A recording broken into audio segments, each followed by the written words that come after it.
¿Qué tal, jóvenes? ¿Cómo están? Buenas tardes. Buenas tardes, Fernando, Janina. ¿Me escuchan bien?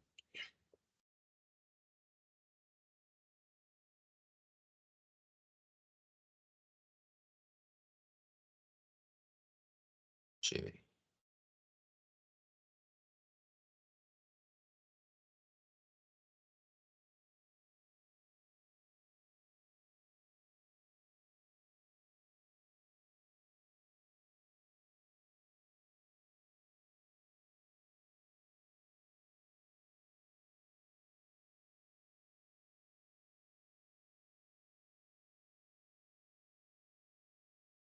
¿Qué tal, Gabriela? ¿Cómo estás, Adi? A ver, vamos a compartir la diapositiva, ¿ya? La pantalla, mejor dicho.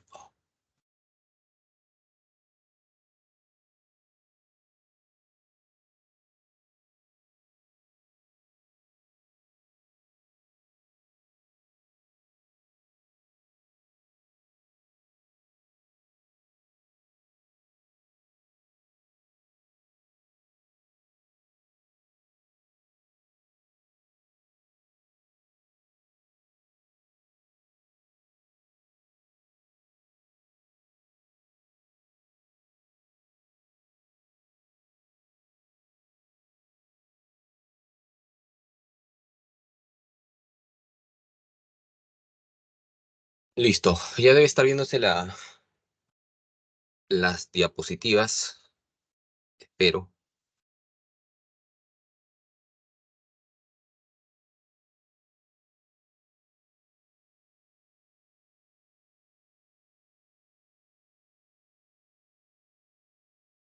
Confírmenme, por favor,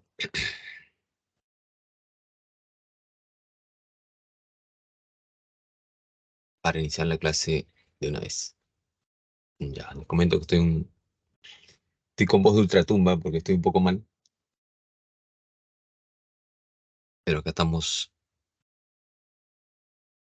cumpliendo nuestra responsabilidad. Así que si me escuchan toser por ahí, espero que no me dé un ataque de tos que me dure mucho.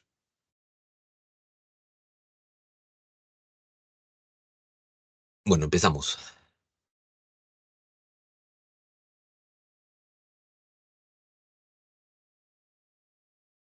¿Alguna vez te ha pasado algo así como lo que está en la imagen? ¿Alguna vez a tu mente ha venido esas ideas? Por ejemplo, nunca voy a aprender esto. Primero, con ese tipo de ideas. ¿Te han venido ese tipo de ideas alguna vez en el transcurso de tu preparación?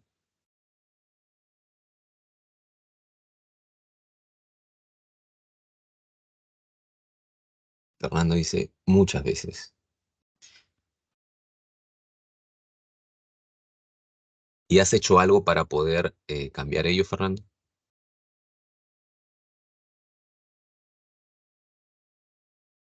¿O te siguen invadiendo automáticamente esas ideas?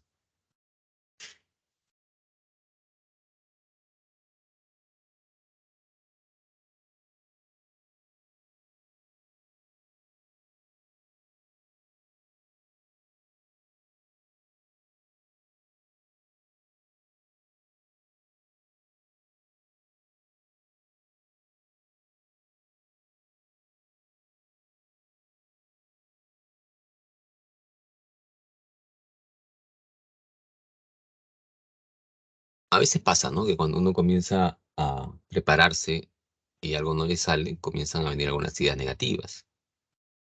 Y este tipo de pensamientos podrían o no influir en tu aprendizaje. El hecho de considerar que no eres capaz para aprender podría afectar más aún tu aprendizaje o no.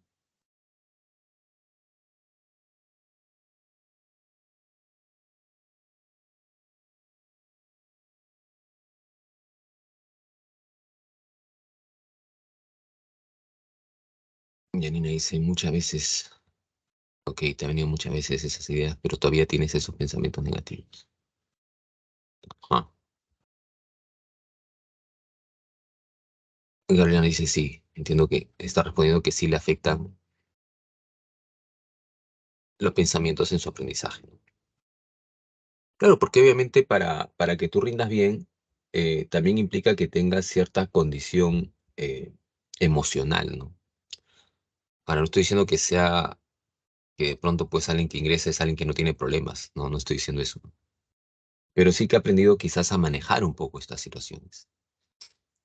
Y estos aspectos, estas ideas, así como pueden ser ideas eh, que digamos en terapia llamaríamos pensamientos disfuncionales, catastróficos, eh, negativos, ideas irracionales, en fin. También podemos construir ideas racionales, positivas, eh, funcionales, ¿no? Ahora, obviamente que eso implica también un trabajo, ¿no? A nivel mental.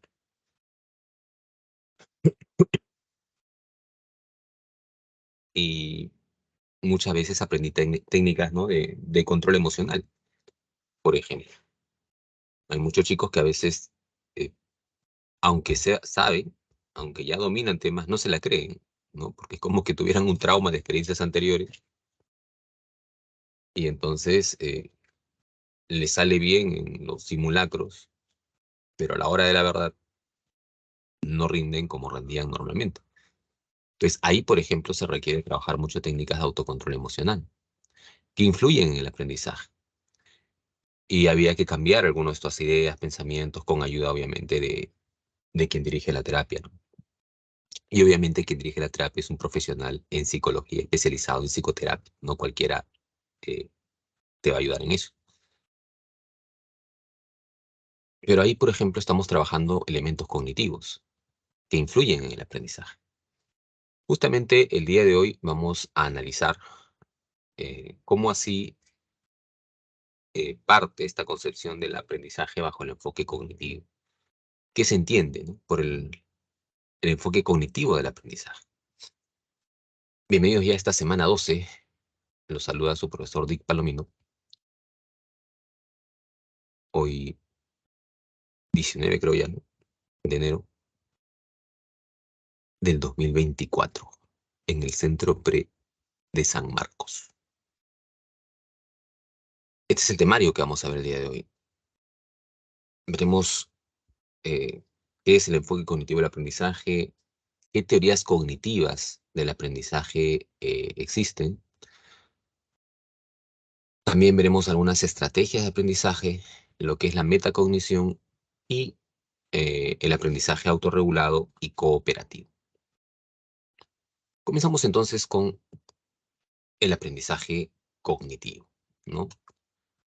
La semana pasada estábamos analizando el aprendizaje bajo el enfoque, ¿bajo qué enfoque? A ver si te acuerdas.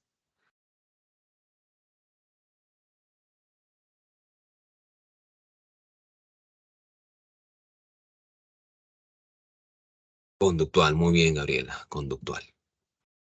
Y para los conductistas, eh, para decir que habías aprendido, ¿qué tenía que haber? ¿Te acuerdas? Para un conductista, clase pasada, para decir que hayas aprendido, tenía que haber, ¿qué cosa? Cambio de conducta. Ajá, pero algo más. Está bien, cambio de conducta. Cambié la conducta. Pero algo más, ¿te acuerdas?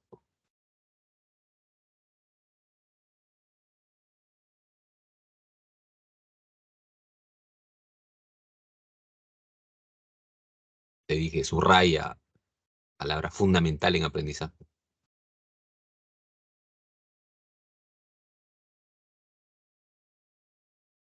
Ya te olvidaste.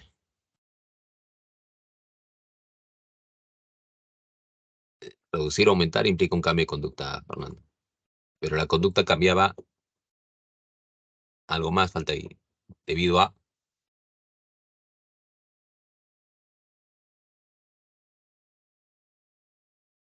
Por ejemplo, yo ahorita estoy continuamente tosiendo. Eso lo he aprendido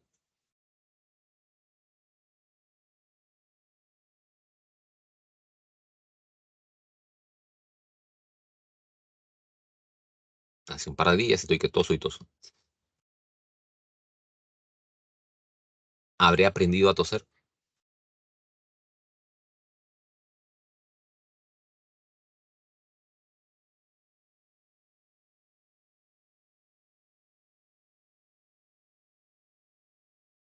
Habla.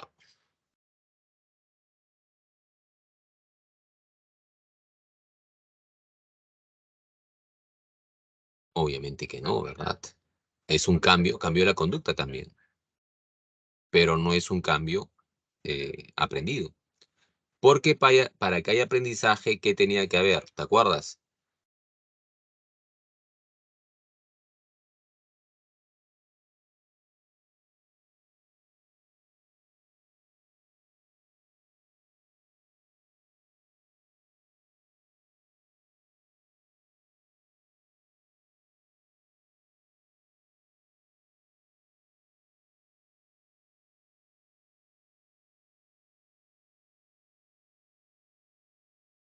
Voy a llorar, creo. Ahí está, Norma, me salvaste, Norma. Experiencia, claro, te dije, siempre que hay aprendizaje tiene que haber experiencia, si no, ese cambio de conducta no es aprendido. Si no lo has subrayado, bueno, anótalo ahora ya. Para un conductista siempre hay un cambio de conducta producto de la experiencia. Ahora, en el conductismo, ¿ese cambio era observable o no? ¿Las conductas podían observarse o no? Sí, era observable. ¿Qué pasa en el enfoque cognitivo? Cuando hablamos de enfoque cognitivo, ya estamos hablando acá de que el cambio no se da solo en la conducta. Los teóricos del enfoque cognitivo justamente van a enfatizar que el cambio se da en los procesos mediadores. ¿Y dónde se dan esos procesos mediadores? En el organismo. Por eso te hablan de este esquema estímulo, organismo, respuesta. El conductismo no le interesaba el organismo. Solamente se basaba ambiente, experiencia, estímulo. Respuesta, perdón. Entonces, estímulo, respuesta, estímulo, respuesta.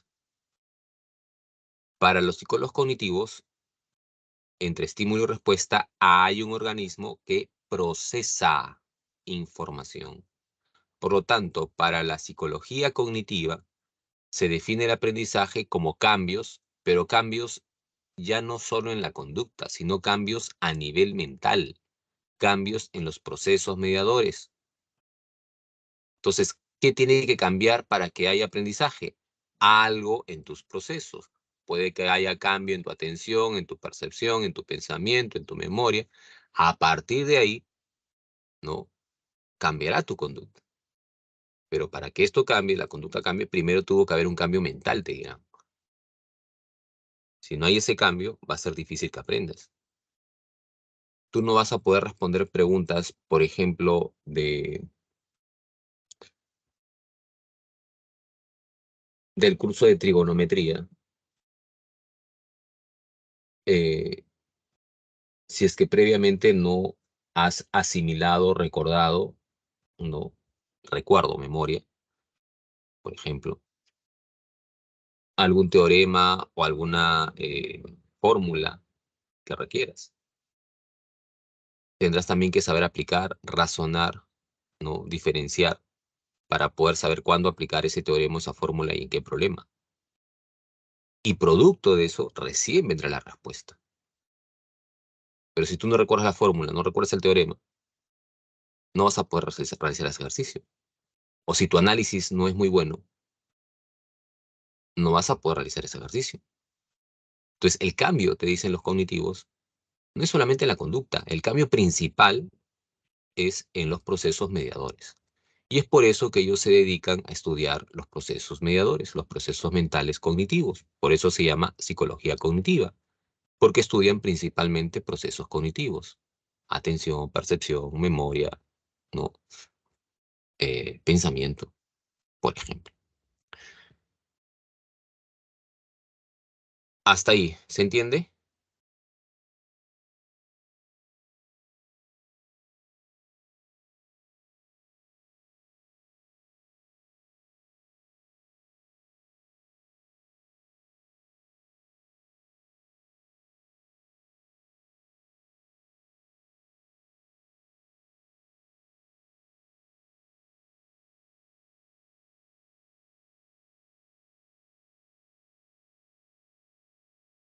Ok.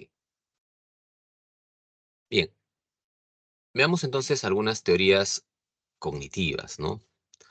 Mira, transitar del conductismo al cognitivismo no fue un día para otro. O sea, por años, eh, el enfoque conductista dominó la psicología. Y entonces todo se explicaba en términos conductuales. Sin embargo, y ya sería a mediados, ¿no?, del siglo anterior, que comenzó a tener fuerza este modelo cognitivo. Pero para que vaya del conductismo al cognitivismo, hubieron otras teorías que no son cognitivas, pero aportaron al cognitivismo. Y una de esas es la que vamos a ver a continuación, la teoría de la Gestalt. La Gestalt no es una teoría, o sea, no es que los gestálticos sean psicólogos cognitivos, ¿se entiende? La Gestalt es toda una escuela que ya hemos visto también y que aporta a la percepción, si te acuerdas, ¿no? Y curiosamente la Gestalt surgía en Alemania, ¿no? Como reacción a Wundt, padre de la psicología científica, y a los estructuralistas, que consideraban que había que dividir elemento por elemento el estudio de la mente. Los gestálticos, recuerda que enfocaron en las totalidades, enfocaron en estudiar la percepción y aportaron muchas leyes de la percepción en ese sentido. Algunas de estas leyes la llevaron al campo del aprendizaje.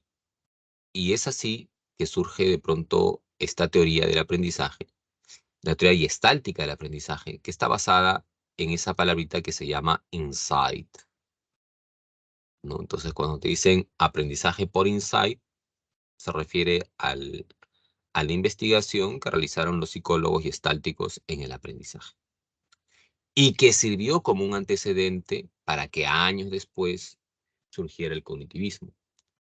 Repito, los gestálticos no son cognitivos, no son psicólogos cognitivistas. Ellos tienen su propia escuela, la Gestalt. Pero su aporte fue tomado años después, ¿no? Fue como un cimiento, ¿no?, que comenzó a darse importancia a los procesos mentales. ¿Por qué? ¿Cuál es ese experimento tan famoso? ¿No? Uno de los experimentos muy famosos que nos habla del insight, ¿no? Lo tienes ahí en la gráfica, ¿no? Eh, Vamos a describir un poco el panorama. Pasa pues que a este chimpancé se le priva de alimento. Entonces se le priva de alimento por varias horas. Está hambriento. Se prepara una habitación donde en el techo se coloca la mano de plátanos, pero en un lugar muy distante como para que el chimpancé no lo pueda alcanzar. Y en esta habitación también se colocan algunas cajas, ¿no?, de madera.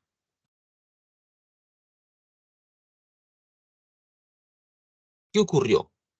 Cuando al chimpancé se le hace pasar, a este chimpancé hambriento, se le hace pasar esta habitación donde solamente había una mano de plátanos en el techo y algunas cajas de madera por ahí. Este chimpancé está con hambre y cuando observa la mano de plátanos va a realizar lo que hace cualquier chimpancé que ha encontrado pues un estímulo apetitivo, ¿no? ¿Qué hará cualquier chimpancé ante una mano de plátano si es que está hambriento? Piensa, ¿qué haría?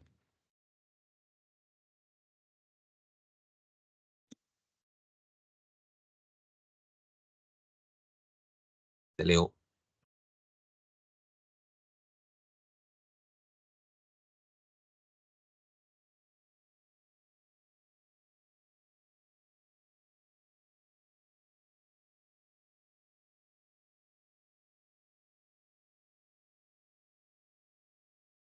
No leo nada.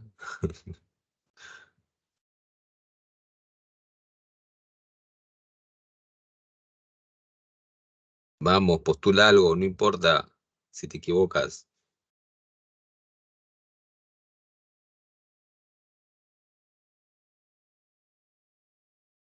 ¿Qué hará el chimpancé hambriento al ver la mano de plátanos? Esa fue la pregunta.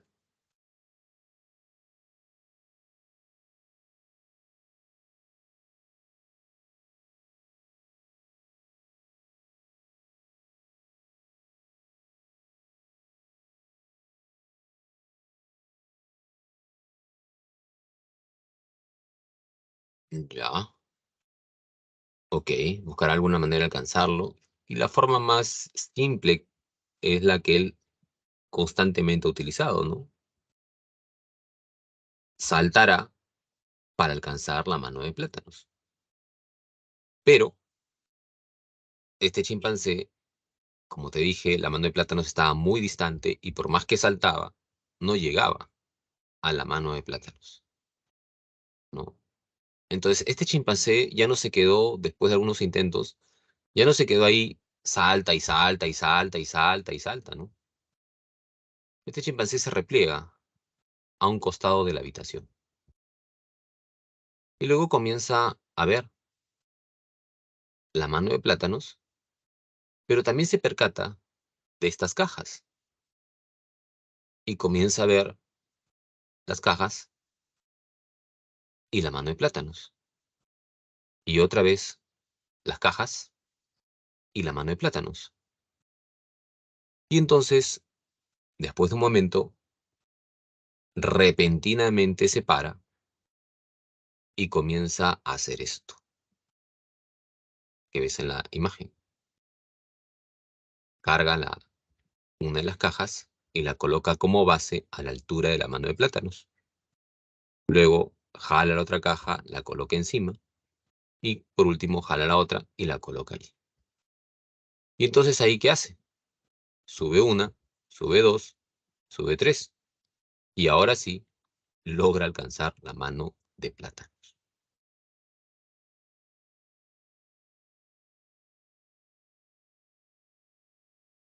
Pregunta: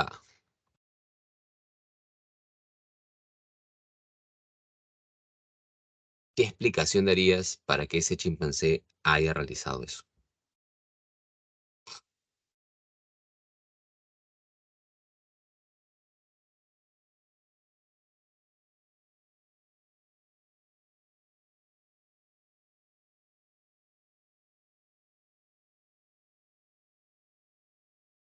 ¿Cómo se explica que el chimpancé haya hecho eso?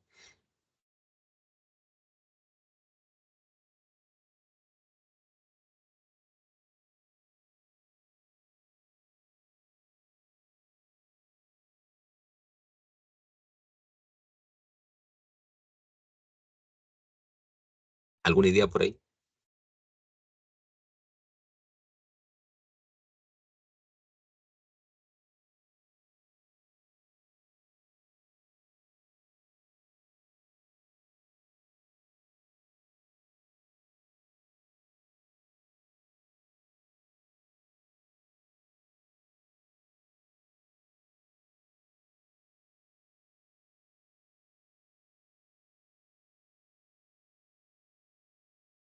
¿Hoy está en clase?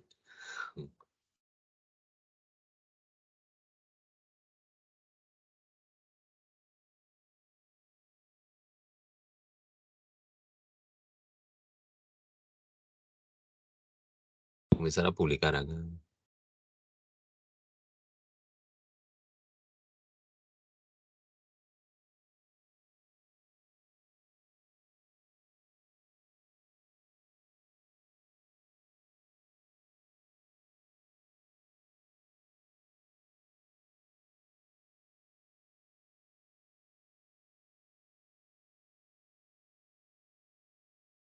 Quiero ideas, muchachos, ideas.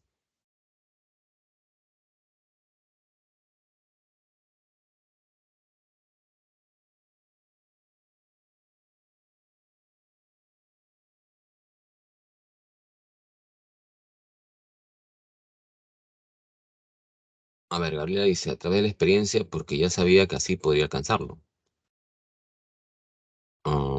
Janina dice, buscó una estrategia para poder llegar a alcanzar la mano de plátano.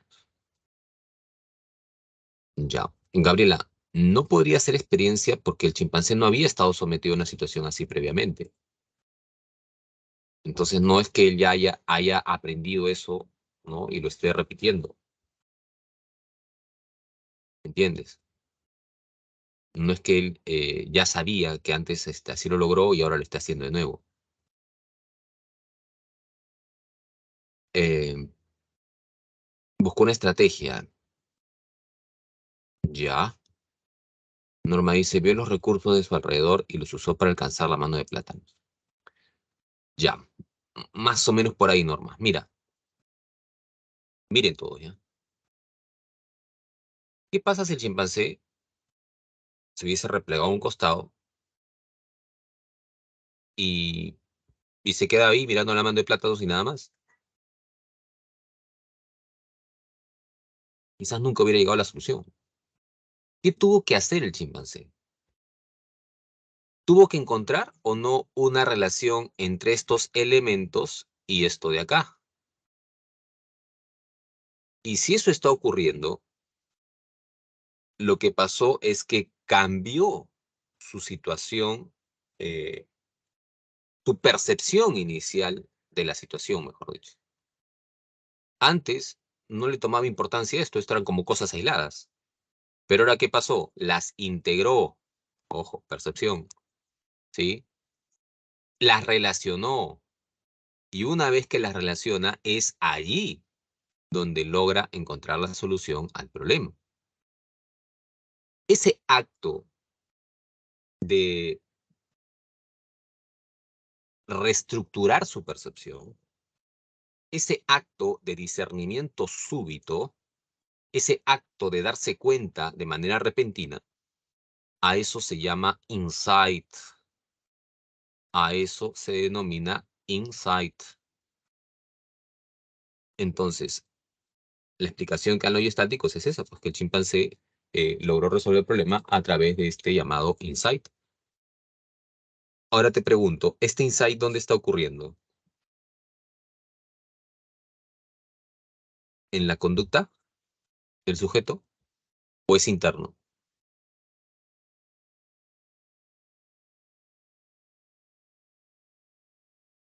Piensa, piensa.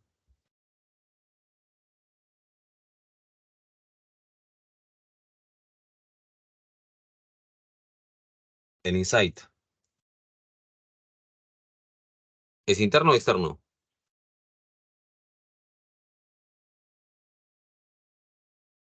Hemos dicho que insight implica discernimiento, comprensión súbita.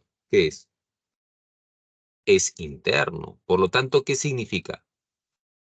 Que ha tenido o no que hacer uso de su mente.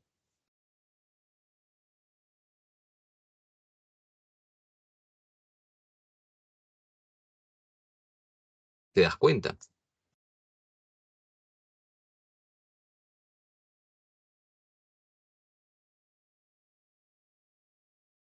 Te comenzarás a dar cuenta por qué entonces los gestálticos fueron importantes para el cognitivismo.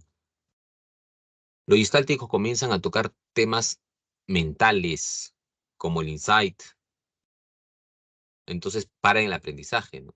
Como condición para un aprendizaje. Vuelven a, si se quiere, valorar el estudio de la mente en el aprendizaje.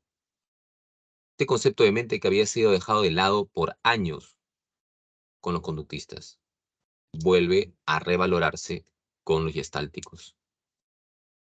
Entonces, en ese sentido fue un antecedente importante para el cognitivismo,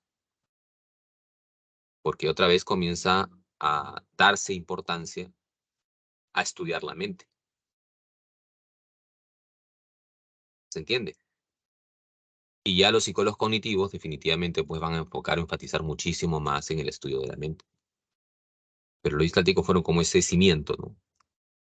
Que abrió la puerta para volver a estudiar ese campo. ¿Se entiende?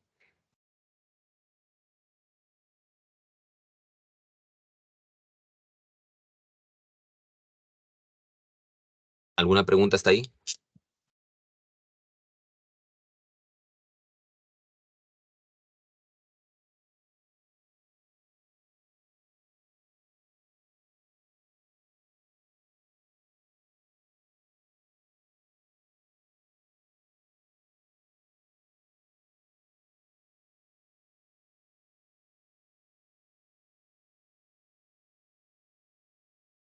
¿Preguntas?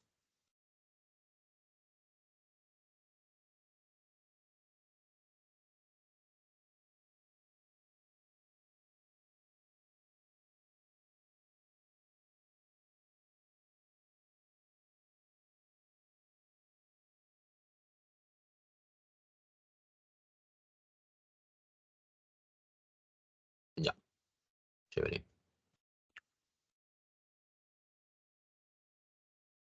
Seguimos entonces.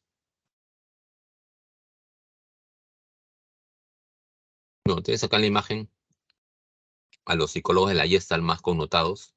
Está Max Wertheimer, Burkowska y Wolfgang Kohler. Justamente este señor Kohler sería el que hizo este experimento, ¿no? Que abrió las puertas para el estudio de la mente con el concepto del aprendizaje por insight.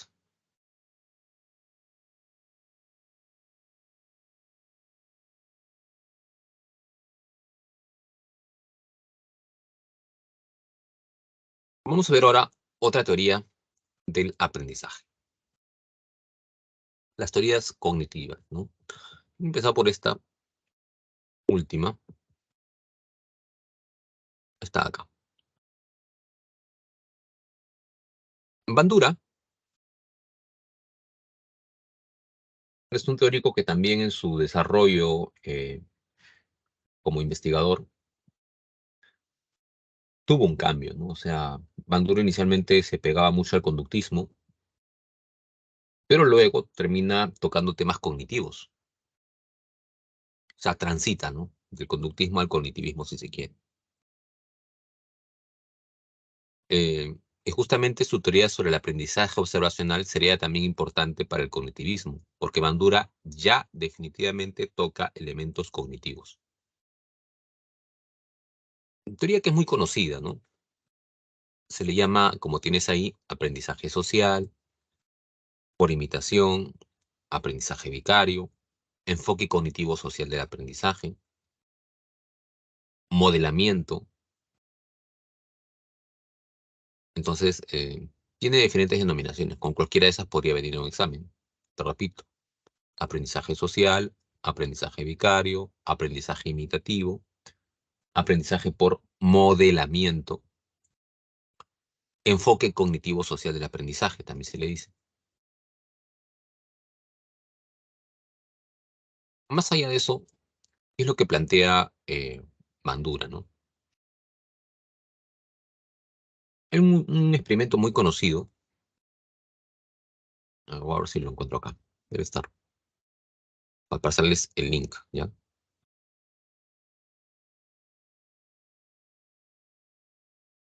Un experimento que es con un muñeco al cual se le llama el muñeco bobo.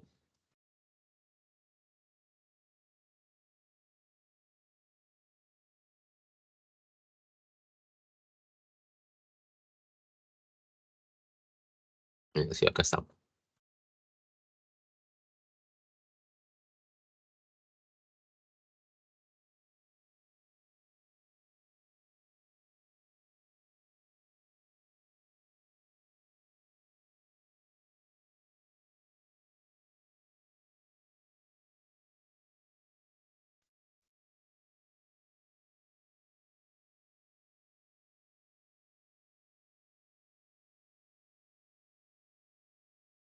Ahora sí comparto el link.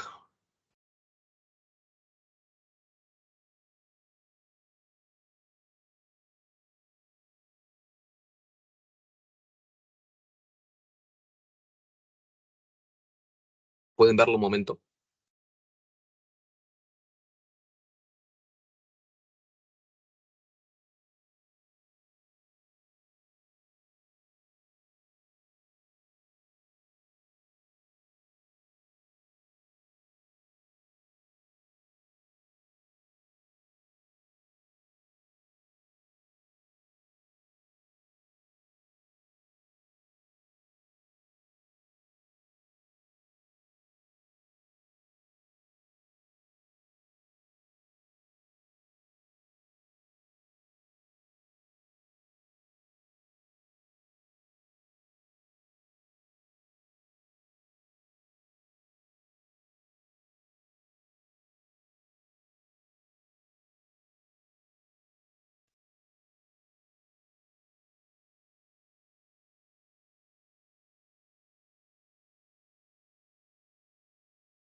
Ok, ¿lograron apreciarlo?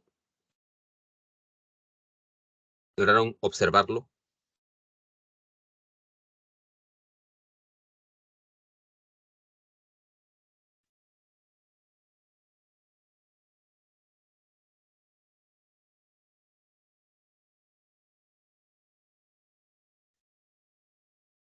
¿Vieron qué delicadas son las niñas?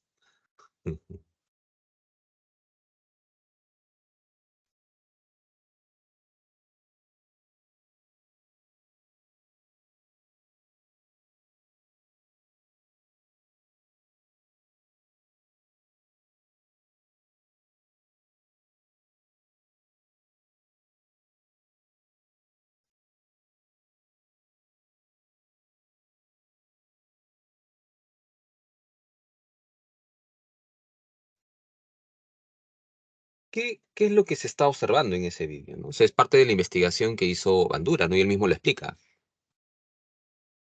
Cómo de pronto se contrata a una persona para que simule eh, la conducta de ser agresiva frente a este muñeco, ¿no? Y cómo esto se le presenta a los niños, algunos mediante una filmación u otros en vivo e indirecto, y a otros no se les presenta esto. Entonces, ¿qué pasa cuando se les lleva a los niños a interactuar con el muñeco?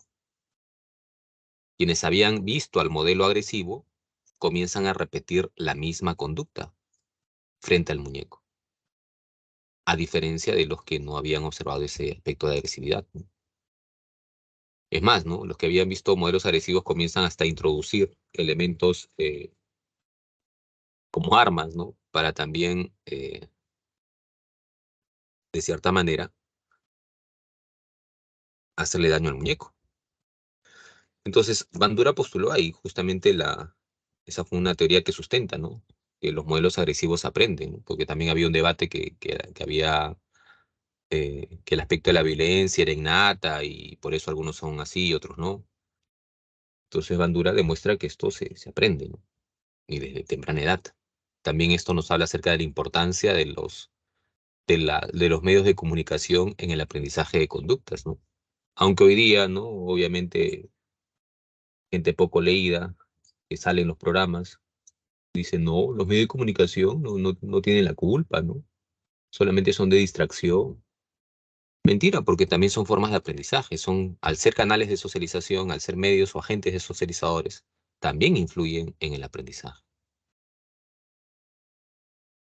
Si todo el día te pasan televisión basura o música basura, entonces, bueno, pues hay una gran cantidad de jóvenes que al no conocer otros aspectos repiten, ¿no? Como corderito, lo que de pronto le colocan, ¿no? Entonces, ya Bandura hablaba acerca de la importancia, ¿no? De cómo uno repite modelos. Bandura habla allí acerca de ciertas fases en este aprendizaje. Entonces, si te das cuenta acá, hay una primera fase en la que se observa el modelo. Lo importante acá es la observación. Ahora, te hago una pregunta para que lo distingas de otro aprendizaje. Cuando los niños le pegaban el niño y la niña, ¿no? Le pegaban al muñeco, eh, ¿recibían algo a cambio?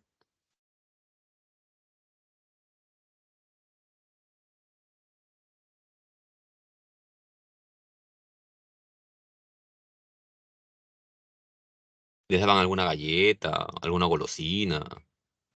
¿Lo felicitaban? ¿Pasaba eso? Ah, te das cuenta. Entonces no es por reforzamiento. No es que los niños hayan adquirido esa conducta por un reforzamiento positivo ni negativo, ¿no? Bandura logra eh, proponer esta otra teoría, ¿no? Distinta a lo que ya había, distinta a la gran teoría que dominaba, que era el condicionamiento operante. Entonces, y Bandura se basa en que entonces también aprendemos observando modelos. Básicamente, la esencia es eso. Aprendemos muchas conductas en base a la observación de modelos y por eso la importancia de los modelos, y no solamente a edad adulta, sino desde temprana edad. Y por eso la importancia de los modelos a lo largo de la vida de una persona. ¿Se entiende? Es más, de ahí podemos sacar muchas cosas que pasan hoy en la realidad, ¿no? Cómo se normaliza a veces la violencia a partir de los modelos machistas que uno ve en casa.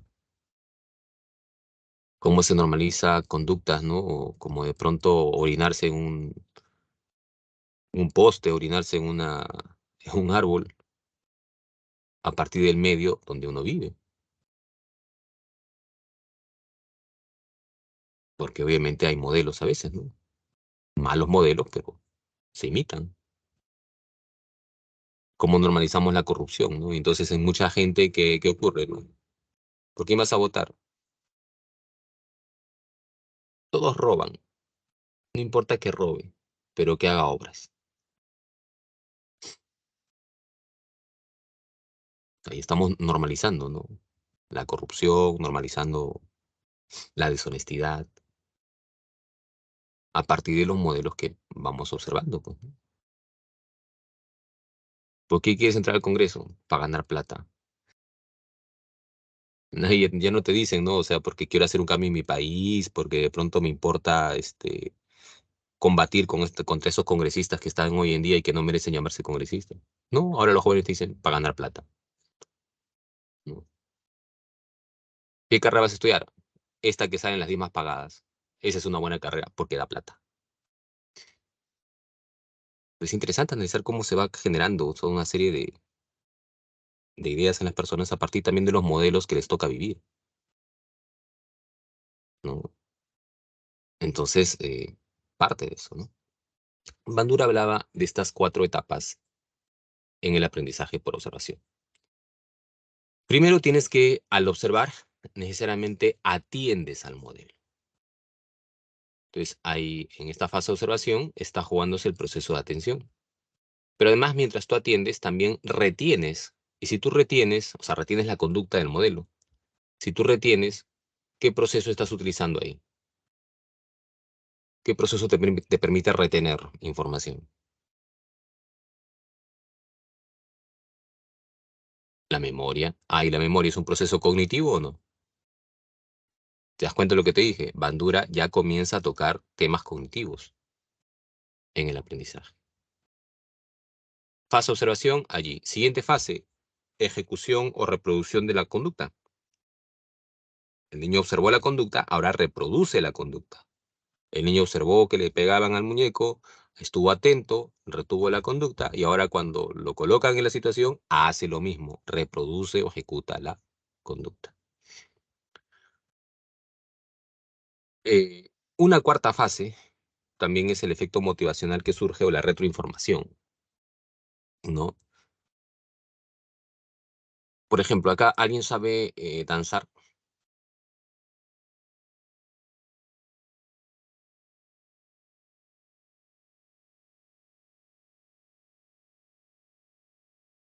¿no? Nadie sabe danzar. Ah, está Adi. ¿Qué danzas tú, Adi? Janina, ¿qué danzan? A ver. Danza, no me sale con perreo ahora. Ahí ya se apagó la grabación. Ya. Ahí está, saya, está, qué bonito una saya. Tondero, dice ahí. Ah, sabe bailar tondero. Interesante. Y ahora les pregunto, ¿y cómo aprendieron? ¿Por castigo positivo?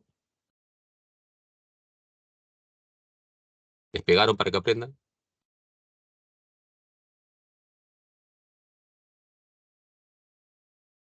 Silva, dice Janina. Me enseñaron, sí, pero al enseñarte, ¿tenías o no que observar a tu profesor o profesora de danza?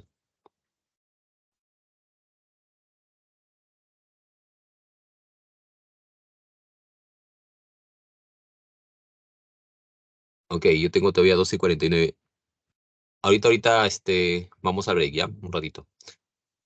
Cierro con este ejemplo. Observaste a tu profesora de danza, primera fase, ¿no? Observación. ¿Qué estabas haciendo? Atendiendo y reteniendo los pasos. Hasta que te dijo, ya, ahora te toca a ti.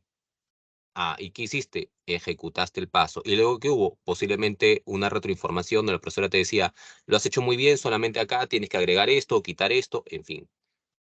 Entonces, todo eso permite que se vaya consolidando el aprendizaje y que ahora tú sepas bailar lo que me han dicho, ¿no? Por ejemplo, dos compañeros me han dicho saya, tondero, ¿no? Eh, como danzas que han aprendido a bailar. Selva me han dicho también por ahí, por ejemplo. ¿Te das cuenta? Bueno, nos quedamos ahí, vamos al break, los veo en 10 minutos, ¿no? A la 1 en punto. Váyanse danzando.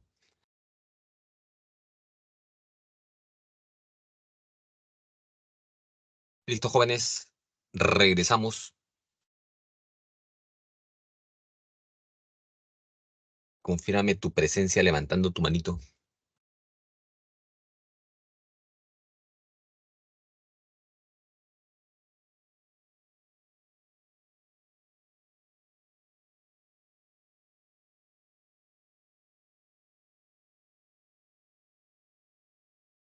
¿Sabes? Mínimo 10, ¿ah? 5 más veo.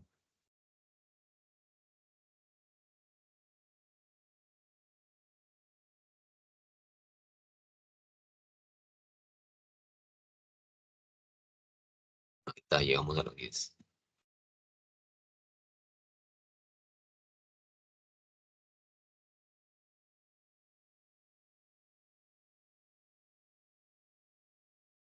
Ok, a ver, continuamos entonces.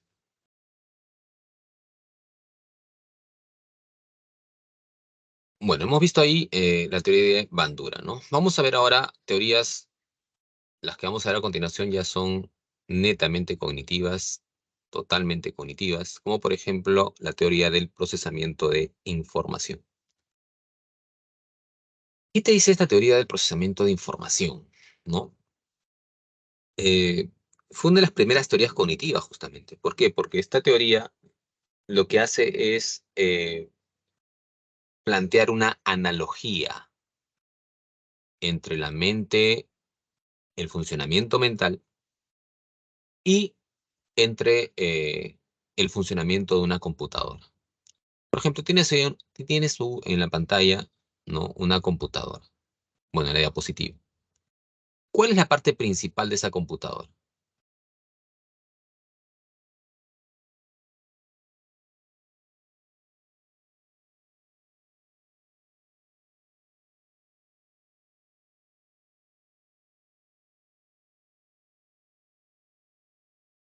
El CPU, ¿sí o no? ¿Y qué función cumple el CPU, Gabriela?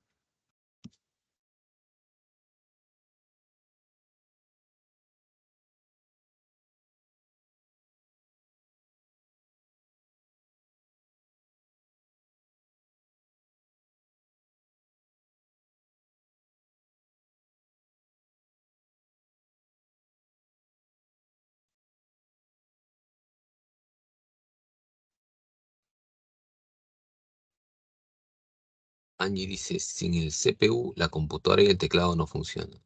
Ajá. Gabriela nos dice, al procesa, almacena y recupera. Correcto, ¿no? Claro, el CPU cumple esa función principal de procesar información. Dentro de eso está el almacenamiento, la recuperación. Y como dice también Angie, si es que el CPU no existiera o no estuviera, la computadora simplemente no funciona, ¿no? Entonces, bueno, ¿y qué tiene que ver eso con esta teoría? Que ellos te dirán que para que la computadora funcione, el CPU procesa, pero para que esa información se procese, primero tiene que ingresar información. Ingresa información al sistema, el CPU procesa y una vez que procesa, emite información. O sea, hay un ingreso de información, hay un procesamiento de información, hay un ingreso de información, hay un procesamiento de información y una vez procesada la información se emite una respuesta. Bien. Así también te dirán que funciona la mente. Nosotros constantemente estamos bombardeados por estímulos. Entonces, ingresa información por medio de tus canales sensoriales, se va a procesar esa información y luego de ahí se emitirá respuestas. ¿Cómo así, profesor? Mira, Por ejemplo, en esta clase, si tú supongamos que nunca has llevado psicología o que de pronto o por primera vez estás atendiendo a un profesor de psicología, ¿qué tendrás que hacer para que la información de cierta manera se mantenga en ti? ¿Yo qué estaría haciendo para ti?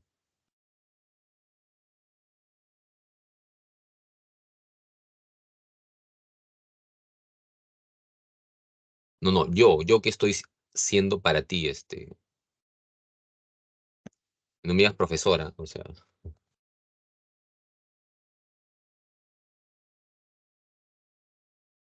un estímulo, correcto, Fernando, ahora sí, un estímulo.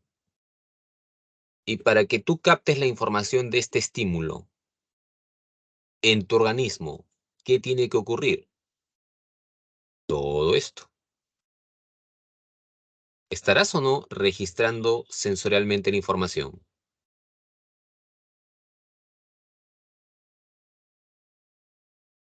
¿Por dónde? ¿Por qué canal?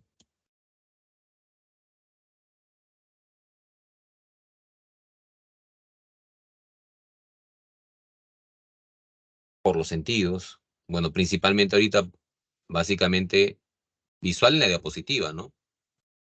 Pero solo visual. O sea, la diapositiva se explica sola.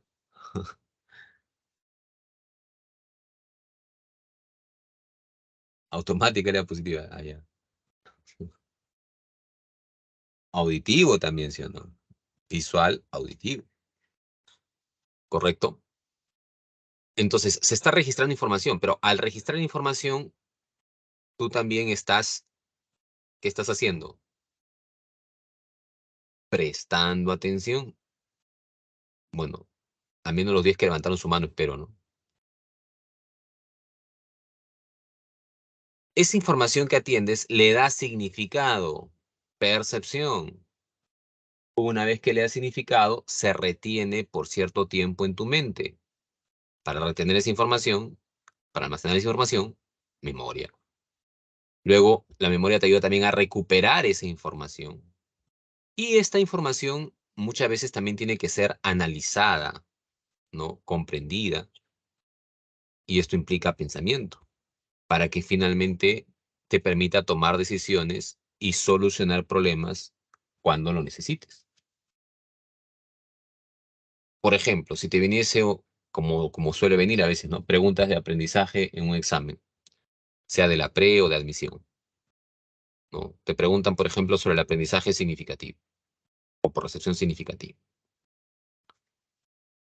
Si tú nunca has estado en clases y nunca has atendido, difícilmente, o y si nunca has leído el tema, ¿no? Difícilmente puedas haberlo aprendido, ¿no? O quizás estabas en clase, como algunos acá, pero mientras está conectado su circulito, hay chicos que están de pronto jugando Dota, ¿no? O están whatsappeando, ¿no? En lugar de estar atendiendo su clase. Entonces, una falla en este proceso va a llevar a que también tus respuestas no sean las más adecuadas en un examen. Por lo tanto, los psicólogos cognitivos enfatizan mucho en el estudio de cada uno de estos procesos. Comienzan a estudiar a fondo cada uno de estos procesos y su importancia para el aprendizaje. ¿Qué importancia tiene la atención para el aprendizaje, el percibir bien, el optimizar estrategias para recordar información, desarrollar pensamiento crítico, ¿no? Todo eso influirá en cómo aprendes.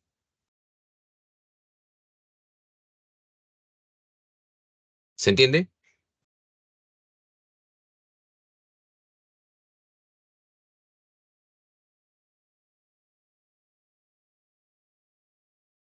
Entonces, si tú estás teniendo un problema en algún curso, fíjate en la cadena del procesamiento que está fallando. Tengo problemas en lenguaje. ¿Por qué no aprendo bien el lenguaje? El curso de lenguaje. No estoy atendiendo la clase o no estoy practicando y si no practico obviamente no voy a retener. O me lo aprendo todo de paporreta pero no la analizo.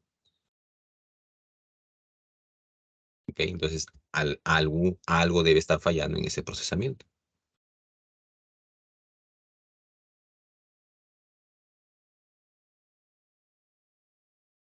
Sigamos.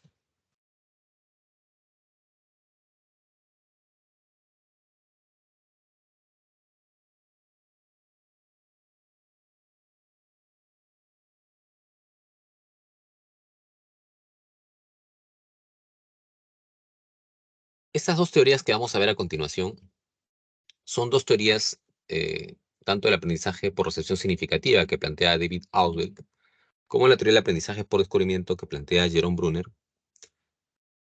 Son teorías que critican mucho a la enseñanza tradicional y son, si se quiere, nuevas propuestas que sirven también como base para planteamientos pedagógicos, o sea, para la enseñanza, ¿no? Tú sabes que para los que estudian educación también tienen que tener bastante información sobre, bueno, deberían, ¿no? No todos la tienen, pero deberían tener cierta información de algunas teorías psicológicas, sobre todo en temas de aprendizaje, ¿no? Entonces, estas dos teorías, digamos, de aprendizaje, tanto por descubrimiento como significativo, son teorías que sustentan modelos de enseñanza pedagógica. En otras palabras, cómo te enseña un profesor a veces tiene que ver también con la concepción teórica que ha aprendido para que haga su clase. Antiguamente, básicamente el profesor llegaba a la clase y era el profesor la autoridad de la clase. ¿Y qué hacía el estudiante o el alumno? Simplemente atendía al profesor, copiaba lo que el profesor hacía, eh, recepcionaba la información, pero de forma pasiva, ¿no? De forma pasiva. Y justamente Jerome Brunner se opone mucho a eso, porque Jerome Brunner dirá, si queremos estudiantes que aprendan, ¿quién tiene que ser protagonista del aprendizaje? ¿El profesor o el estudiante? ¿Qué crees tú?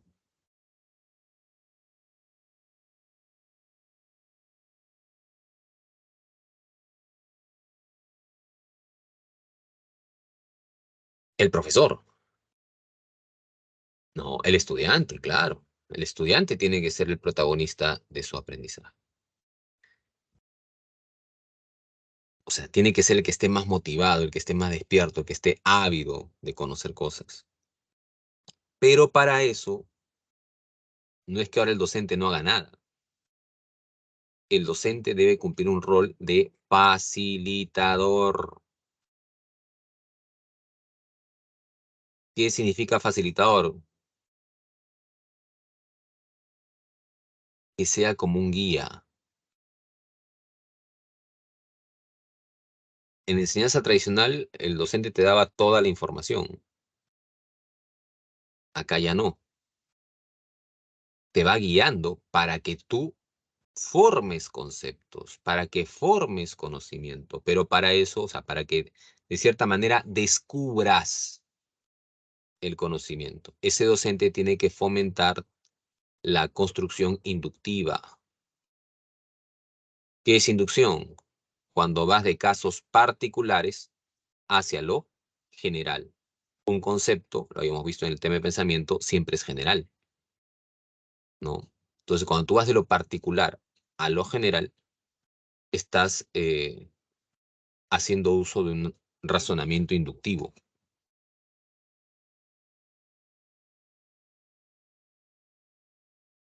Profesor, no entiendo.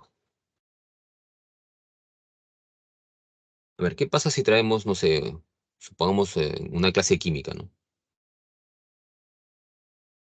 Traemos un mechero eh, y traemos diferentes tipos de metales,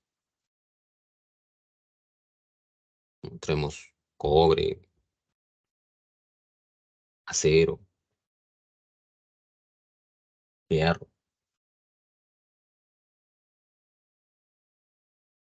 eh,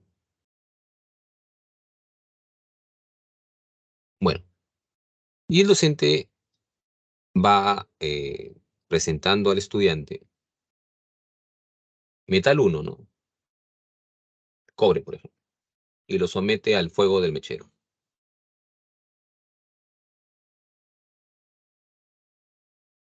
Y después de un rato se observa cómo ese cobre comienza a dilatarse.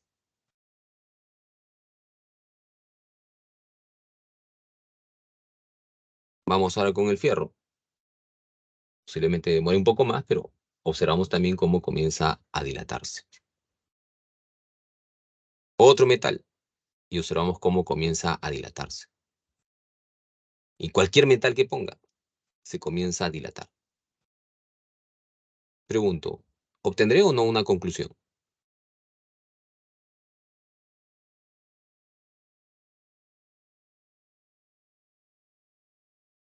¿Cuál será?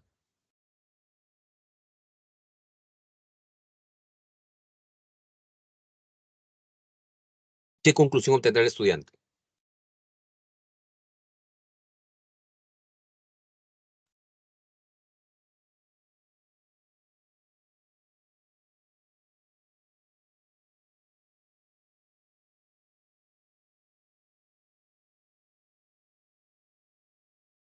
Ah, Gabriela, que todos los metales se dilatan. ¿Se dilatan ante qué?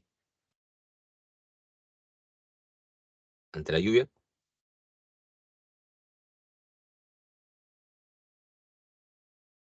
Falta una partecita, falta Gabriela ahí. Ante el calor, muy bien, ya la captaste. Esto, por ejemplo, que la estudiante ha captado, ya es como que ha captado parte del concepto, una característica de los metales. Pero para que tenga eso como característica, ha tenido que partir, ¿no? De lo que se hizo en el caso uno, caso 2, caso 3, o sea, cuando se le presentó el cobre ante el calor, el fierro ante el calor, y en fin. Entonces, ¿qué pasa? A partir de estos casos particulares llegamos a una regla general, a un concepto. Por eso se habla de inducción, que permite formar conceptos. El docente no es que de frente le dijo, mira, todos los metales se dilatan de calor. No. Parte, ¿qué hizo? Generó las condiciones para que ese estudiante comience a pensar, para que ese estudiante descubra el conocimiento a partir de los casos que presenta. ¿Ok? Hasta ahí, ¿se va entendiendo?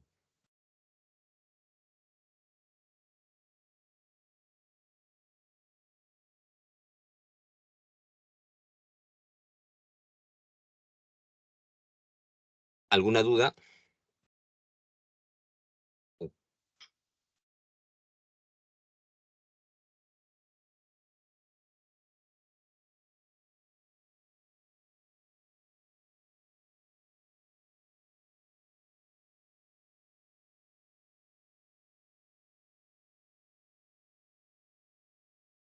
Entonces recuérdese que en el aprendizaje por descubrimiento, el estudiante, el alumno, como quieras llamarlo, es protagonista de su aprendizaje. El docente guía, ¿no? Creando situaciones para estimular que este estudiante razone y comience de pronto a formar teorías a partir de los casos que va observando, o forme conceptos a partir de los casos que va observando. Hay que hacer al estudiante más partícipe de la clase, que tenga un rol activo y no un rol pasivo. Por lo tanto, también vale acá el hecho de que uno haga tareas de extensión para un estudiante. O sea, ¿qué pasa si de pronto un profesor de historia, ¿no? Después de quizás haber hecho la clase, ¿no? Sobre determinada cultura, programa, ¿no? Una visita con sus estudiantes a un museo para que vean de pronto ciertas características, ¿no? De esa cultura. Pre-Inca, por ejemplo. Mochica, por ejemplo. Entonces, se está haciendo que el estudiante pues sea mucho más activo, ¿no? Que simplemente recepcionar información. ¿O qué pasa si al estudiante se le da una tarea previa, ¿no? investiga sobre tal tema. Entonces, ¿qué tiene que hacer ese estudiante? Primero, recolectar datos. Luego tendría que organizar la información. Y cuando te dicen spawn, tienes que representarla en el entorno. Pero ahí quiero ser claro, porque esto que era si se quiere, un aspecto interesante, ¿no? Ha sido deformado a la conveniencia de cada uno. Y el resultado son ustedes.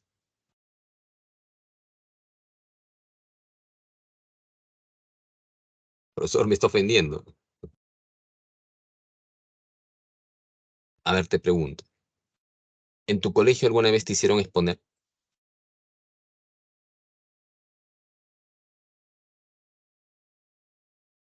Y yo estoy seguro que a más de uno, en algún curso, todas las clases fueron exposiciones.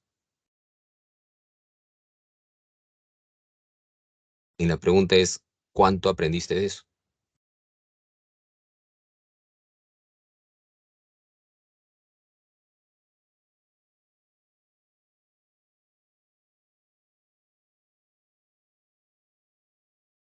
Es que no se trata de abusar de eso, ¿no? Y peor aún si esas exposiciones son pésimamente programadas. Porque en la exposición no es abandonar al estudiante, le doy el tema y que vea como pueda. No, el docente tiene que asesorar. Y en esa exposición también generar un debate. Desde el momento, hasta incluso en el aspecto de cómo planteas tú que vas a exponer, cómo planteas una idea positiva, ¿no? O cómo haces tu papelote. Si todo me vas a poner puro texto, esa exposición a mí no me sirve, porque te vas a poner a leer. Y al mejor estilo de un estudiante de raza distinta, vas a copiar, pegar. Y entonces, ¿qué aprende un estudiante? ¿Cuánto te queda de esas exposiciones que tuviste en el colegio? Posiblemente muy poco, ¿no? Y eso si es que realmente te habías preparado y le habías puesto ganas, ¿no? Porque si solamente copiaste y pegaste, prácticamente no te quedó nada. Ahora, te habrás aprendido tu partecita de la exposición. Y lo demás, lo que ponían los demás grupos, lo que ponían tus compañeros, te das cuenta. Entonces eso pasa luego cuando un estudiante sale del colegio, sale peor que antes, pues. Antes siquiera a la fuerza uno aprendía algunas cosas, pero ahora los estudiantes dejan mucho que desear en el sentido de conocimientos, ¿no? Básicos. Entonces, entonces, ¿cuál es el problema? La teoría de Brunner es mala. No, la teoría de Brunner no es mala. Se ha deformado la teoría en quienes la han aplicado.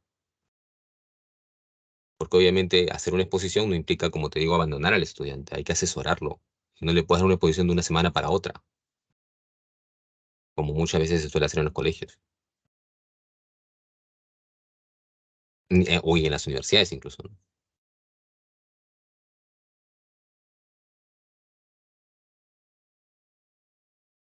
¿Se entiende?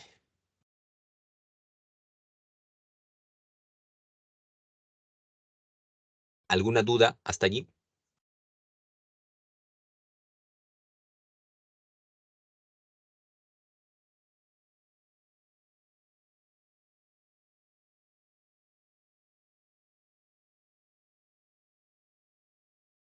¿Dudas? ¿Preguntas? ¿Te mando a exponer la otra clase?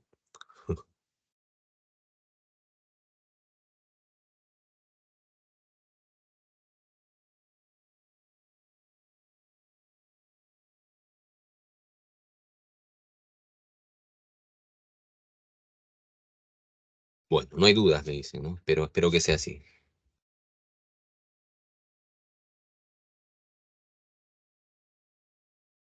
Ya, sigamos. Siguiente teoría. La teoría de David Auswell sobre el aprendizaje significativo.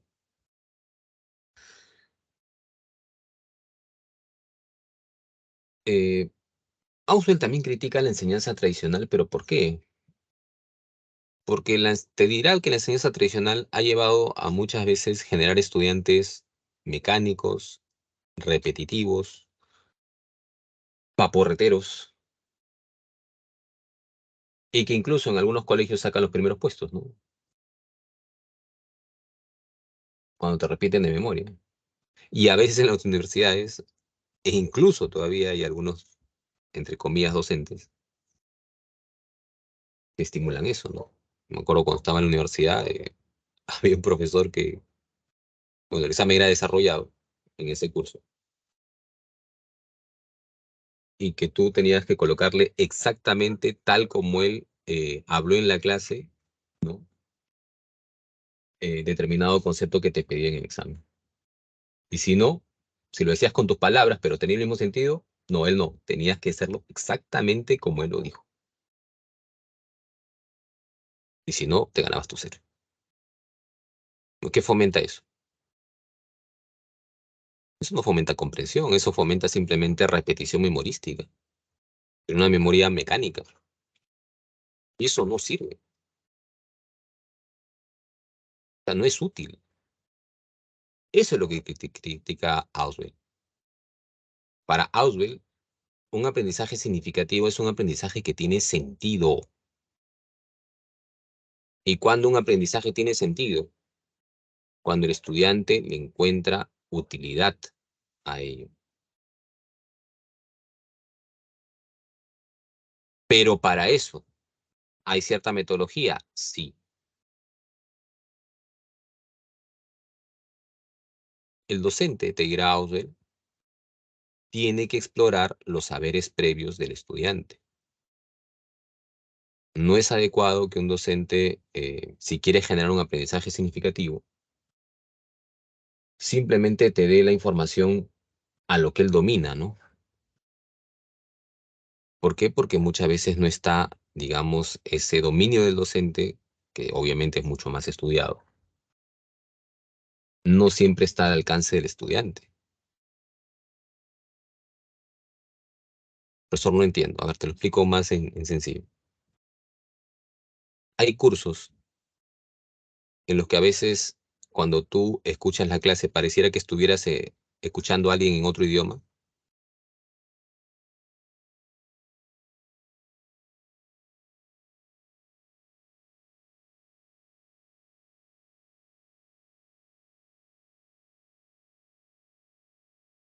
¿Te ha pasado? No sé si acaba en otro lado, pero que estás en la clase, el profesor hace el tema y es como que tú estuvieras escuchando a alguien en otro idioma, o sea, no le entiendes nada. En otras palabras, estás volando.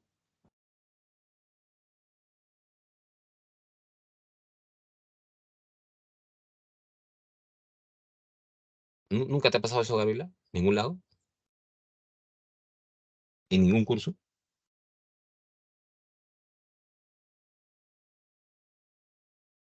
¿No te ha pasado? No te preocupes, alguna vez te va a pasar.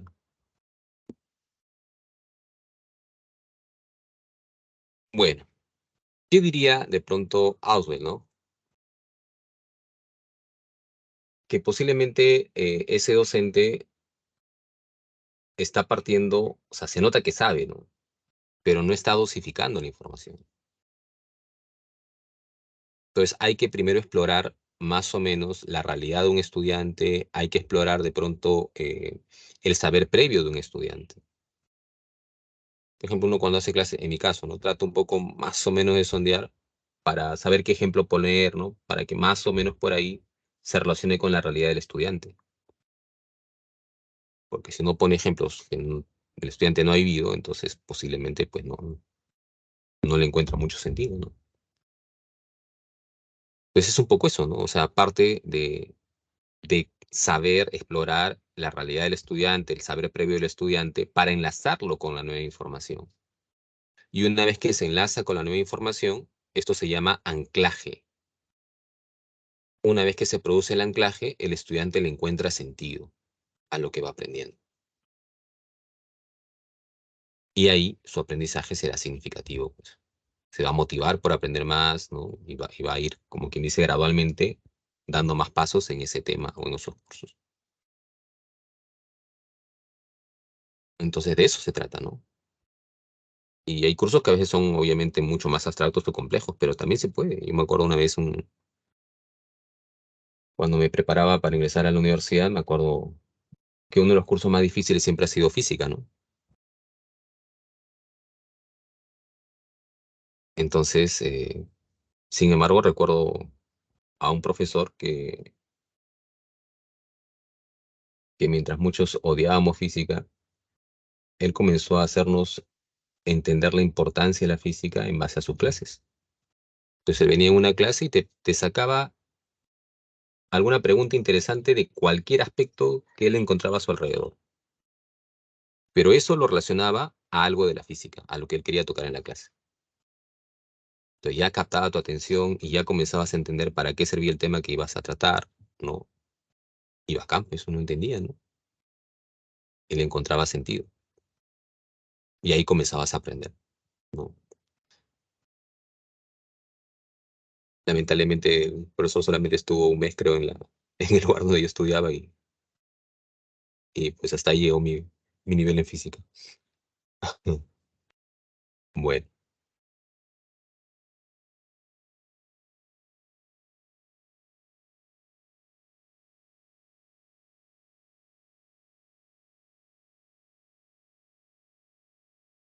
¿se entendió?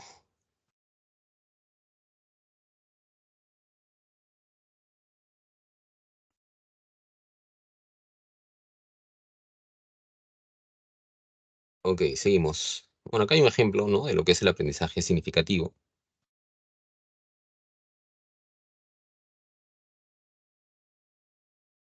Quizás si un profesor quiere explicar, ¿no?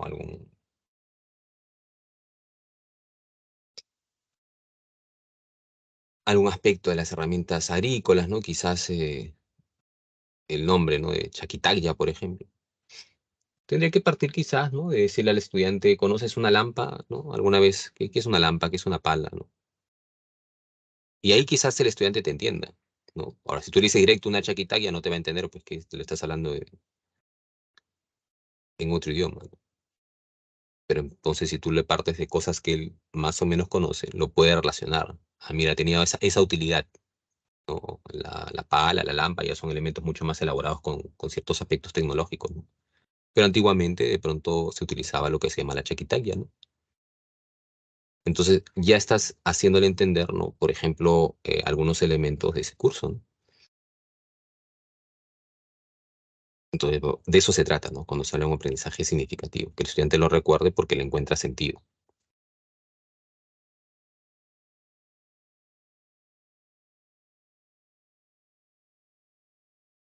Bueno, esto ya lo explicamos. Vamos ahora al siguiente punto. Estrategias de aprendizaje. ¿Qué estrategias usas tú para aprender?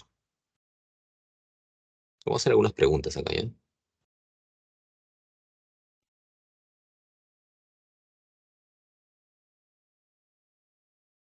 Adi, Adi, dime, ¿a qué postulas y cuál es el curso más difícil para ti?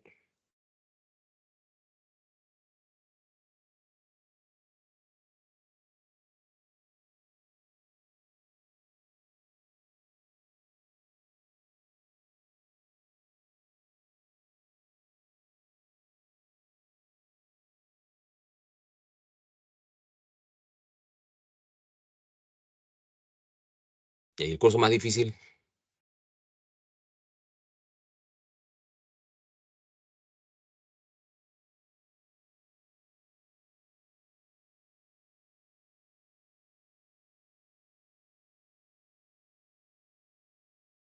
Janina Rodríguez, también dime a qué postulas y para ti cuál es el curso más fácil.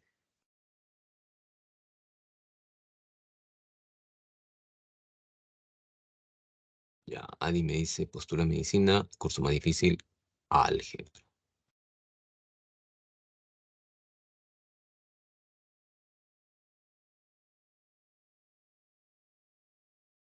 En tu caso, Janina, ¿a qué postulas y cuál es el curso más fácil?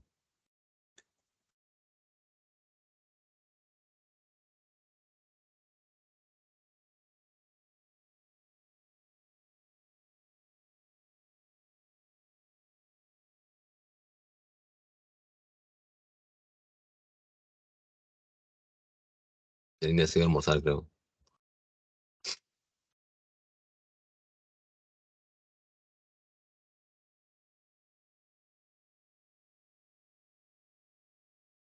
Ahí está, Janina. Tecnología médica, terapia física más. Más difícil, no, pero más fácil para ti. ¿Cuál es el curso más fácil?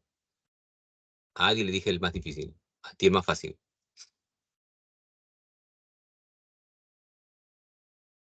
Ahí están coincidiendo dos en álgebra en dificultad. Interesante. Psicología, dice Janina. Mi curso es fácil, dice. Economía. Ya. Janina, ¿y cómo haces para aprender psicología? ¿Qué haces tú para aprender el curso?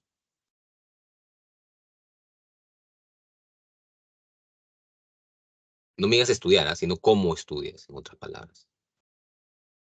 O cuál es tu estrategia ahí para aprender ese curso. Lo mismo, Adi. Bueno, en tu caso, Adi, dime, ¿cuál es tu estrategia para aprender el curso de álgebra?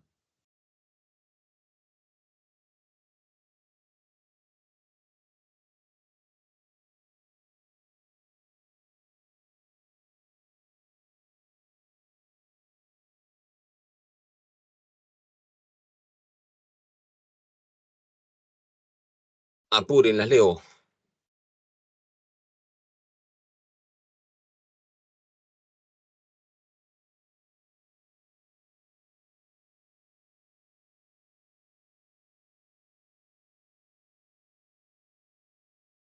Angie dice que ella subraya.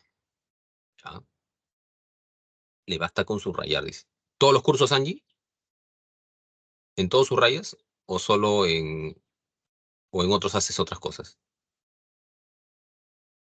Adi dice, tengo una profesora que los explica.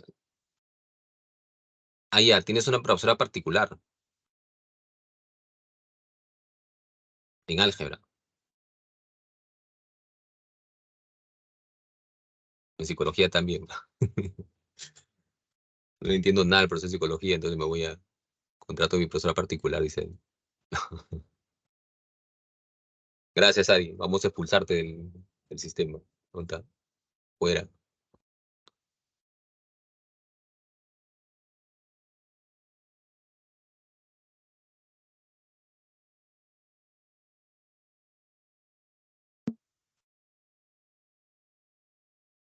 Ah, en psicología no, en álgebra era. Ah, ya.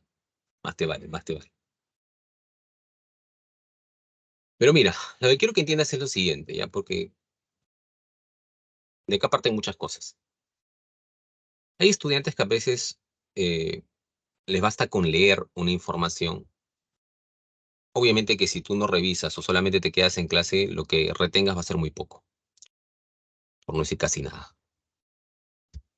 Eh, pero también está comprobado que leer tampoco no aumenta en gran medida, ¿no? El aprendizaje. Claro que es mejor a no leer nada, ¿no?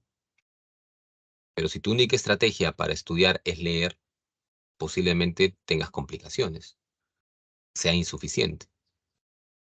Y ahí es donde tú tienes que ver la dificultad de los cursos, ¿sí? Y las estrategias. Hay cursos que quizás te baste con, por ejemplo, Angie puso subrayado, ¿no? Supongamos que para Angie psicología, ¿no? Escucha la clase del profesor, lo capta rápido, ¿no?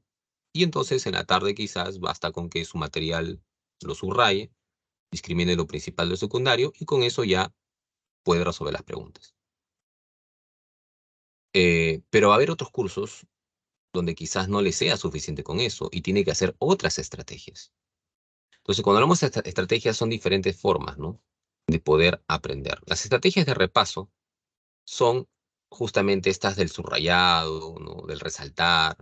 Pero acá también hay que tener técnica, ¿no? Porque no es subrayar por subrayar ni resaltar por resaltar. A veces yo veo chicos que todo su material está subrayado. Oye, pero ¿por qué subrayas todo? Que todo es importante, profesor. No te pases, pues, o sea, tienes que subrayar lo principal, ¿no? O diferenciar, si vas a hacer con resaltador, un color, digamos, para lo principal y otro para algo secundario, ¿no? Eh, En algunos casos, por ejemplo, cuando uno quiere recordar fórmulas, podría repetirlas oralmente, ¿no? Hasta que finalmente las retengas, ¿no? Por ejemplo. Pues esos son, digamos, estrategias de repaso, ¿no? Pero, como te digo, en algunos cursos no basta con eso. Tendrás también que hacer estrategias de elaboración. ¿Qué es una estrategia de elaboración? Cuando tú, por ejemplo, de la clase de hoy día, haces un resumen.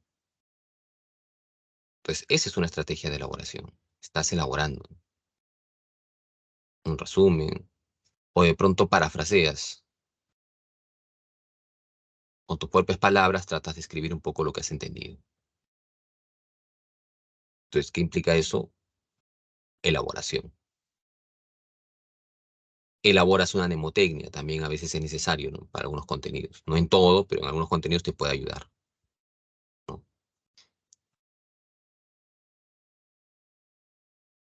Pero en otros cursos se requiere ya estrategias de organización, sobre todo cuando hay bastante información que hay que clasificar. Biología, por ejemplo. En biología, sí o sí, tendrías que hacer mapas conceptuales o esquemas, sobre todo, ¿no? Sobre todo en esta parte cuando hablan de reinos, ¿no? Entonces, ahí tienes que saber clasificar, ¿no? Y para eso un esquema te puede ayudar. Te ayuda a jerarquizar, organizar información. Puedes de pronto utilizar cuadros comparativos, ¿no? Cuadros sinópticos también, que te ayuden de pronto a organizar mejor una información. Entonces, de eso se trata, ¿no? Pero, como te digo, a veces hay cursos que se complican un poco más. Y ahí ya no basta solamente con eso. También hay que hacer supervisión de la comprensión. ¿Qué implica supervisión de la comprensión? Que te autoevalúes cuánto has aprendido. Pero autoevaluarse no significa veo las preguntas y veo ahí mismo mi teoría para resolverlo. No, es como que tú mismo estás dando un examen. Entonces esas 10 preguntas, tú mismo respóndelas. Sin ver ya se supone que para eso ya estudiaste, ¿no? Ya estuviste en la clase, ya subrayaste o ya hiciste tu esquema, ¿no? O tu resumen, no sé, según lo que se te haya acomodado mejor. Y ahora vas a la práctica a hacer los ejercicios por ti solo. Es allí donde vas a ver cuánto has aprendido o cuánto todavía te falta. Si de pronto comienzas o tienes algunos errores, ahí regresas a tu teoría y comienzas a analizar dónde estoy fallando, ¿no? Entonces también esa es otra estrategia cuando se habla de aprendizaje, ¿no? Ahora, también hay otro aspecto que influye que son el aspecto de autocontrol emocional, que obviamente acá a veces hay chicos que sí saben, pero que se ponen muy ansiosos, muy nerviosos. Y entonces es bueno que aprendan algunas técnicas, por ejemplo, de relajación, ¿no?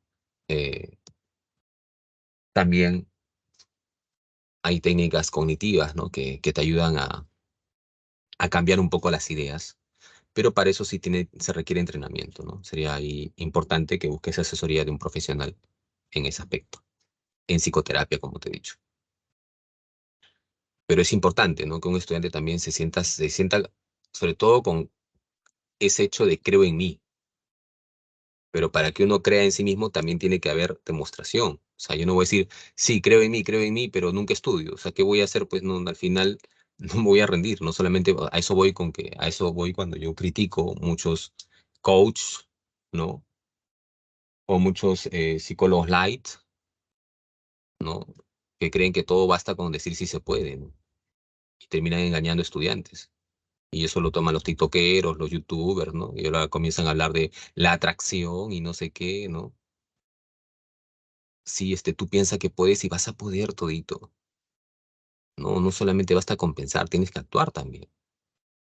Y en la medida en que tú comiences a cambiar tu idea y comiences a actuar, vas a comenzar a notar pequeños cambios y ya comienzas a creer más en ti. Pero si de pronto no digo, sí se puede, ¿no? Termina la clase, voy a almorzar, luego digo, estoy muy cansado, me doy mi siesta de unas 3 4 horitas, cuando despierto ya son las 7 las 8, ¿no? Y de ahí encima me pongo a ver mis redes sociales, ¿no? Y de ahí algún videojuego, y de ahí otra vez ceno, y otra vez estoy cansado y me voy a dormir, y así se pasan todos los días. ¿Tú crees que va a bastar con sí se puede? No, pues, ¿no? Entonces hay que aprender acá también diferentes aspectos a nivel de autocontrol, y esto es importante. Eh, la metacognición,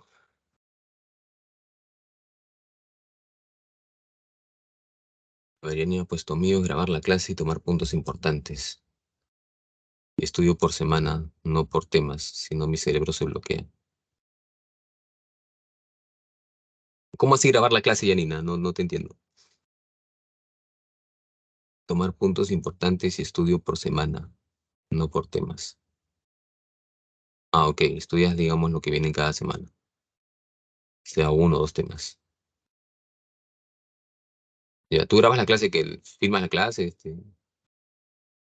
por tu celular, ya. No las vendes, ¿no? Estás convirtiendo en un señor Cruz que gana dinero lucrando con los profesores, pero todos los estudiantes lo adoran. Claro, pues es fácil hacer dinero con chamba de otros, ¿no?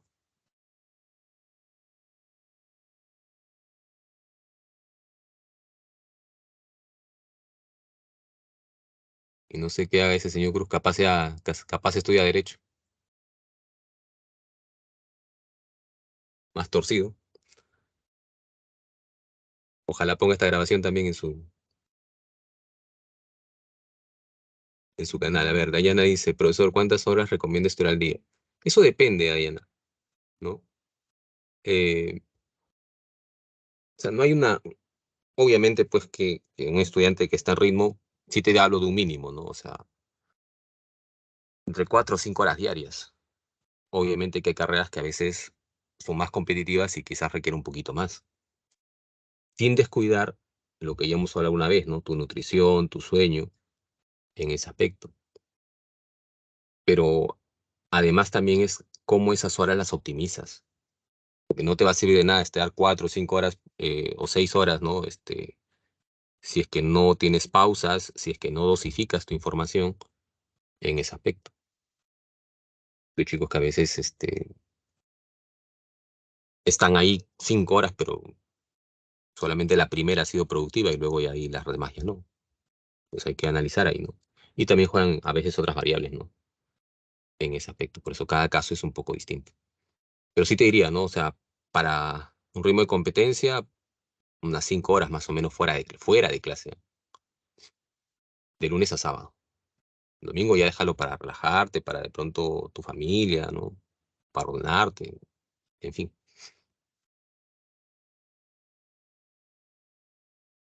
Bueno, cerramos con esto. La metacognición, ya, se refiere, es un planteamiento de Flavel que nos habla acerca del tomar conciencia para mejorar el aprendizaje. En esencia es eso, cómo un sujeto toma conciencia para mejorar su propio proceso de aprendizaje. Es probable que tú hayas hecho metacognición, solamente que obviamente algunos lo hacen más frecuentemente que otros. Y está comprobado que los estudiantes que hacen más uso de la metacognición son los que suelen obtener mayor rendimiento. ¿Por qué? Porque constantemente van reflexionando, ¿qué me faltó? ¿Qué fallé? ¿Qué necesito para mejorar? ¿No? Por ejemplo, le preguntaba hace un momento a Adi en álgebra, ¿no? ¿Cómo haces bueno, ella decía que el curso más difícil era álgebra para ella, ¿no? Entonces, si ella quisiera aprender álgebra, ¿no? Tiene que analizar en qué está fallando para hacer cambios. Porque si sigue haciendo lo mismo y no le da resultado, entonces, y no cambia, va a seguir obteniendo el mismo puntaje. Entonces, ¿qué tiene que hacer alguien en metacognición? Primero, planificar. Para eso tengo que haberme dado cuenta. Quizás me fue mal en el examen, ¿no? No hice ni una de álgebra bien. ¿Pero por qué? Ah, es que en la clase me salí, no estuve en la clase. O de pronto no practiqué en mi casa, solamente estuve con lo de la clase y no practiqué. O practico quizás media horita, ¿no? ¿Qué va a hacer eso si es que mi nivel es bajo? Entonces, ¿qué tengo que hacer? Tengo que planificar.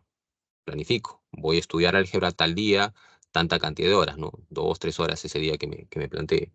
Y si no entiendo, voy a consultas académicas, ¿no? A los problemas que no me salgan, por ejemplo. Entonces, estoy planificando ya. Pero no basta con eso. Tienes que controlar. O sea, planificaste que ibas a estudiar álgebra el día, no sé, martes de 3 a 6 de la tarde. Pero llegó el martes, te dio sueño y te pusiste a dormir.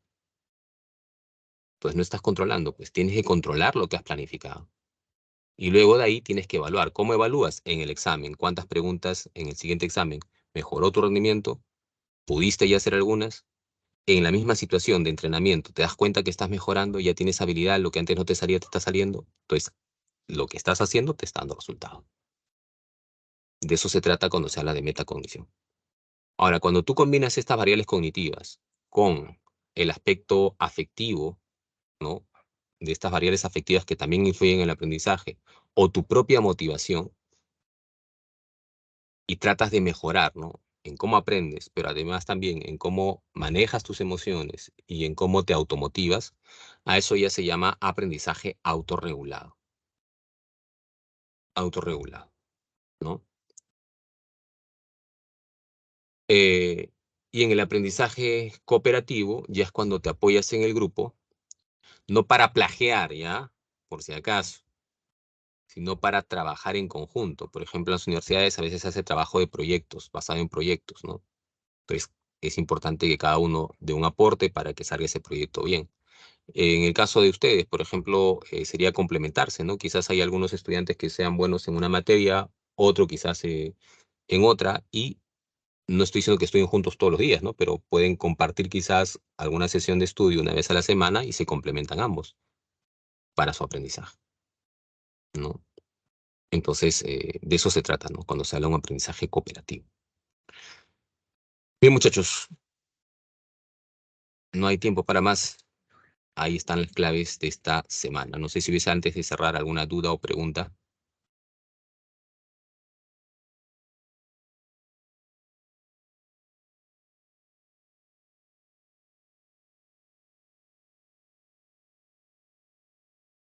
No.